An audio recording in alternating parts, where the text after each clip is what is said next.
The instruction of wisdom. My son, do not despise the instruction of the Lord. Neither grow weary under his reproof. For whom the Lord loves he instructs, and chastises every son he receives.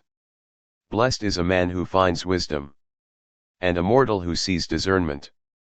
For the profits gained from wisdom are better than the treasures of gold and silver. And wisdom is more valuable than precious stones. And nothing evil will withstand her. She is well known to all who come near her. And no honor is worthy of her. For length of days and years of life are in her right hand. And in her left hand are riches and glory. Righteousness proceeds from her mouth. And she carries law and mercy upon her tongue. Her ways are good ways. And all her paths are in peace. She is a tree of life for all who cleave to her. And she is security for those who lean upon her as upon the Lord. God by wisdom founded the earth, and prepared the heavens with discernment. With perception the depths were broken up, and the clouds flowed with dew. The cure for carelessness. My son, do not be careless, but keep my counsel and thinking, that your soul may live, and grace may be around your neck, and there will be healing for your flesh, and care for your bones, that you may walk confidently in peace in all your ways, and your foot may not stumble. For if you sit down, you will be without fear, and if you lie down, your sleep will be pleasant. And do not be afraid of intimidation when it comes upon you, nor of the attack of the ungodly when it comes at you. For the Lord will be over all your ways, and he will plant your feet firmly, that you may not be shaken. Do not withhold doing good to the needy, when you may give a helping hand. Do not say, when you are able to do good, come back tomorrow, and I will give you something. For you do not know what the next day will bring forth. Do not devise evil things against your friend, who dwells beside you and trusts in you. Do not be ready to quarrel with a man in vain, lest he do you some harm. Do not incur the reproach of evil men, neither seek their ways. For every lawless man is unclean before the Lord, and he does not sit among the righteous. The curse of God is in the houses of the ungodly, but he blesses the dwellings of the righteous. The Lord opposes the arrogant, but he gives grace to the humble. The wise shall inherit glory, but the ungodly exalt dishonor. Obedient thinking. Hear, my children, the instruction of your father, and pay attention, that you might know his thinking. For I offer a good gift to you. Do not forsake my law. For I was a son, and I was obedient to my father, and beloved in the presence of my mother, who taught me, saying, let our word become firmly planted in your heart. Guard our commandments, do not forget them. Neither disregard the word of my mouth, nor forsake it, and it shall cleave to you. Love it, and it will keep you. Secure it, and it shall exalt you. Honor it, that it may embrace you.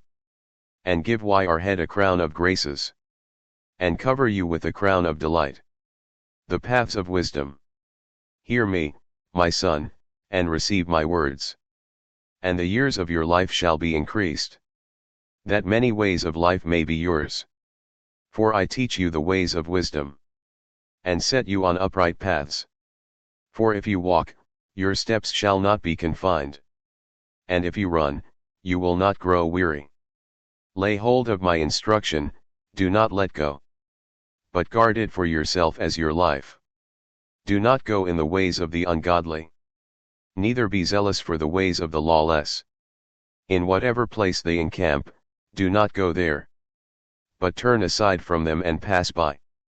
For they cannot sleep unless they do evil. Their sleep is taken away, and they do not rest. For they feed on the bread of ungodliness, and they are drunk with the wine of lawlessness. But the ways of the righteous shine like a light.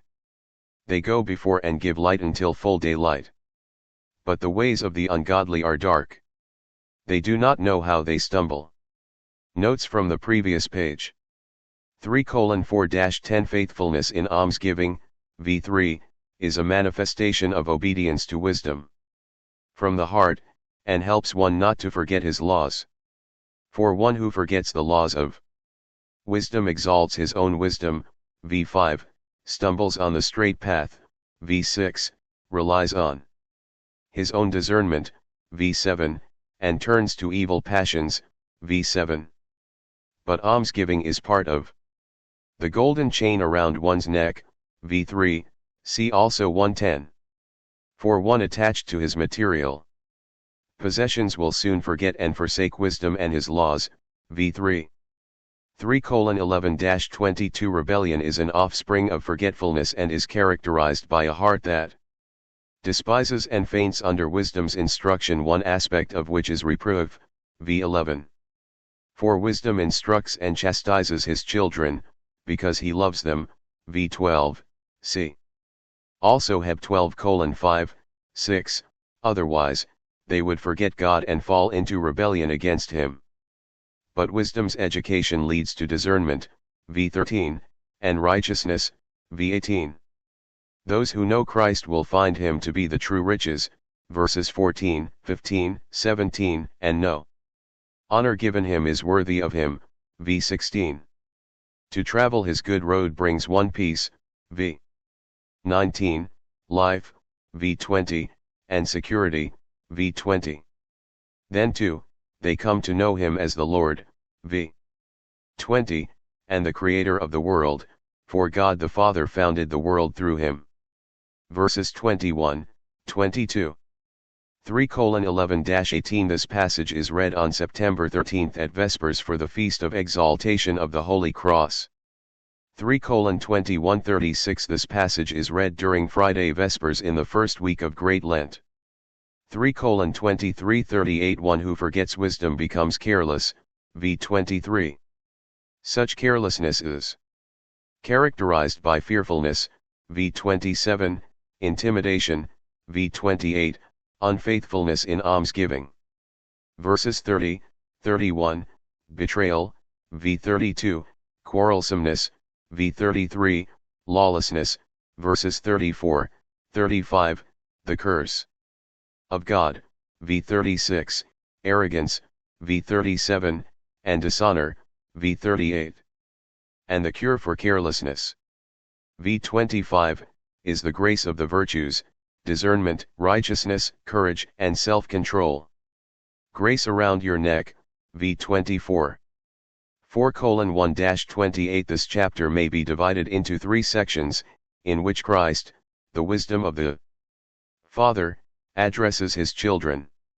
Verses 1-8 emphasize obedient thinking. Verses 9-18 speak of the paths of wisdom. Verses 19-28 show the various senses of body and soul involved in the paths of wisdom. 4:1-8 Obedient thinking, firmly planted in the heart, guards and does not forget, disregard, or forsake the commandments of wisdom, verses 5, 6. Such thinking also loves, secures, and honors his commandments, verses 6, 7.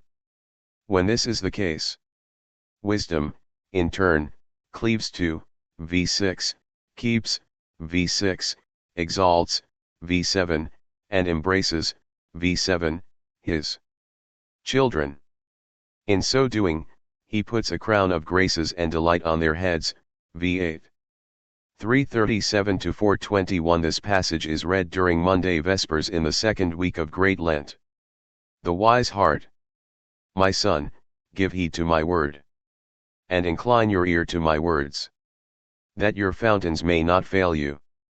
Guard them in your heart, for they are life to those who find them, and healing for all their flesh. Keep your heart with all watchfulness, for from these words are the issues of life. Put away from yourself a crooked mouth, and remove unrighteous lips far from you. Let your eyes look straight forward, and let your eyelids assent to righteous things. Make straight paths for your feet, and direct your ways aright. Do not turn aside to the right or to the left, but turn your foot from an evil way. For God knows the ways on the right hand, but those on the left are perverse. And he shall make your paths straight, and guide your steps in peace. Fornication or marriage. My son, hold fast to wisdom, and incline your ear to my words, that you may guard good thinking. And I command you with the perception of my lips. Do not join yourself to a base woman. For honey drips from the lips of a prostitute, or for a season she is pleasing to your taste. Afterward, however, you will find her more bitter than gall, and sharper than a two-edged sword. For feet lacking discernment lead those using her down into Hades with death. Her footsteps are not planted, for she does not travel the ways of life. And her paths are slippery and not easy to discern. The perils of sex outside of marriage. Now therefore, my son, hear me, and do not make my words invalid. Make your way distant from her, and do not come near the doors of her house, that you may not give away your life to others, and your existence to the merciless, that strangers may not be filled with your strength, and your labors go into the houses of strangers, and you should feel regret at the last, when the flesh of your body is consumed. And you will say, how I hated instruction, and turned my heart away from reproofs. I did not hear the voice of my instructor and teacher, nor did I incline my ear. Little by little I was in every evil, in the midst of the church and congregation. The sanctity of marriage. Drink waters from your vessels, and from the fountains of your spring. Do not let the waters from your fountain be spilled by you, but let your waters pass through your wide places. Let them be only for you, and let no stranger partake with you. Let the fountain of your water be for you alone, and rejoice together with the wife of your youth. Let your loving dear and graceful colt keep company with you, and let her alone go before you and be with you at all times. For in living with her love, you will be great. Another warning. Do not be intimate with a strange woman. Neither cling to the embrace of a woman not your own. For the ways of man are before the eyes of God, and he keeps close watch on all his paths. Lawless women ensnare a man, but each man is bound by the chains of his own sins. Such a man dies with the uninstructed, and is cast forth from the abundance of his own substance, and he is destroyed by lack of discernment. Notes from the previous page. 4:9-18 The paths of wisdom are life, verses 9, 12, uprightness, v10, conducive to freedom. v11, energetic, v11, are light and give light, v17, and they reject the paths of the ungodly and lawless, verses 13-16, for their paths are dark and full of stumbling, v18. 4:19-28 The paths of wisdom involve the senses, both of body and soul, the ear, v19. The heart and its fountains, verses 20, 22, the mouth and lips, v23, the eyes and eyelids, v24, the feet, verses 25, 26, and the hands, v27. Such involvement brings healing and wholeness, v21. Concerning 4:24, Saint Hippolytus writes, he looks straight forward who has thoughts free of passion, and he has true judgments, who is not in a state of excitement about external appearances. When he says, let your eyes look straight forward, he means the vision of the soul. 5:1-6 Wisdom is twofold. It is Christ himself, and secondly, it is his words or teachings. v1. His children who incline their ear to him and his teachings will guard good thinking, which is called perception, v2. Perception is the crown of the virtues, and the good thinking in this case revolves around wisdom's command concerning fornication versus marriage. Moreover, his teaching regarding this matter is called a command, because it is not subject to change. His command is to stay away from sex. Outside marriage, for this path will lead to Hades and death, verses 3-6. 5:1-15 This passage is read during Tuesday Vespers in the second week of Great Lent. 5:7-14 Prostitution here refers to engaging in sex outside marriage, which may or may not involve the payment of money. The sons of wisdom need to obey him and his teachings, and stay away from sex outside marriage, verses 7, 8. For the perils are many. In fornication, a man becomes one flesh with numerous women, which in the end brings regret and a totally dissipated life, verses 9-11. See also St. Paul's teaching in 1 Corinthians 6:15, 20. Such a son will regret hating the instruction and reproofs of wisdom, vv. 12:13. Furthermore, little by little, this lifestyle leads to other sins, which are evident not only to God but to the Church, v. 14. 5:15-19 Marriage is sacred, here called waters which are pure, for it was ordained by wisdom, v. 15, see also Genesis 2:23, 24. But adultery spills these waters and damages the marriage bond, v. 16.